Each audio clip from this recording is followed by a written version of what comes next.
Hi, Nick Dogan, North State Law. We safeguard your professional license so you can get back to business. Today's question is, what is the contested case hearing process for funeral service licensees?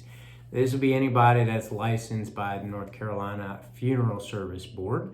And it starts off in their administrative code. Basically, that administrative code kicks it over to North Carolina General Statute 150B-38, and under that particular statute and those sections underneath that one, it lays out that, if somebody is requesting a hearing, licensing entity, whether state agency or licensing board, must provide them proper notice. And that notice has to be at least 15 days prior to the hearing. And it has to be under what's called Rule 4 of the North Carolina Rules of Civil Procedure. Rule 4 basically requires that somebody do service via sheriff or process server or by certified mail. Something like that. Basically, there has to be a confirmation that the notice of hearing has been properly sent to the licensee and they've been properly notified at least 15 days prior to the hearing. And then once that's done, the licensee is required to appear at the hearing on the designated date in that notice of hearing.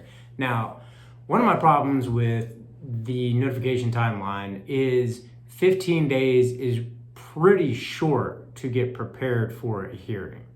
Most boards and state agencies will typically give you longer than the 15-day minimum requirement, although some just barely give you the 15 days. So it creates a very tight timeline. There's always opportunity to get an extension of that and continuance, so to speak. You definitely don't want to wait the last minute though on something like that. But all right, so we've got the notice of hearing. Let's say that the licensee is properly served with that under Rule 4. So what's it look like after that? So then we go back to the administrative code and we keep looking in there.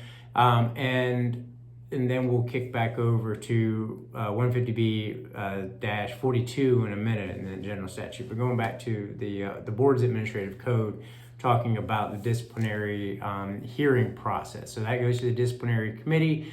The board members will hear the matter and they have two options. They can either come up with a decision right then and there after the conclusion of the contested hearing, and they would provide that orally to the licensee. And then at that point, the licensee would have 15 days to do kind of their own proposed order and exceptions to what that decision was made at the disciplinary hearing committee stage. And then the other option for the participants by the board in that hearing is to say, hey, there's a lot of information, we need to talk about this. They can then come back later and do a notification, typically written, usually via email to be honest with you, over to the licensee and say, hey, here's what our decision is. By the way, you have 15 days from today to come back to us with your own proposed order and any exceptions that you may have to what we have determined to be our decision. So it's always a good idea that when there are things laid out to give a licensee a chance to provide more feedback or provide more information, they should do that, because you always have an appeal up to Superior Court as well, and you want to provide potentially the Superior Court judge all the information and maybe more than you got out during the course of the hearing, if that makes sense, okay? Or to clarify some of the things that the board might have gotten mistaken that they came out with after the hearing, So you do want to clarify some things, and that's an opportunity to do that with these exceptions in your own proposed order. So from there, your proposed order, licensee proposed order exceptions, that goes back to the full board. Full board will look at everything and decide whether to ratify what the hearing committee had came up with or to deviate from it. A lot of times they will, I hate to admit it, but a lot of times these boards and agencies will go with what their other fellow board members had came up with. I know that's a huge shock to most people, but that is the reality of the situation. It's always a good idea to keep keep participating in the process as long as you possibly can, because you never know, okay? Nothing's 100% Loctite.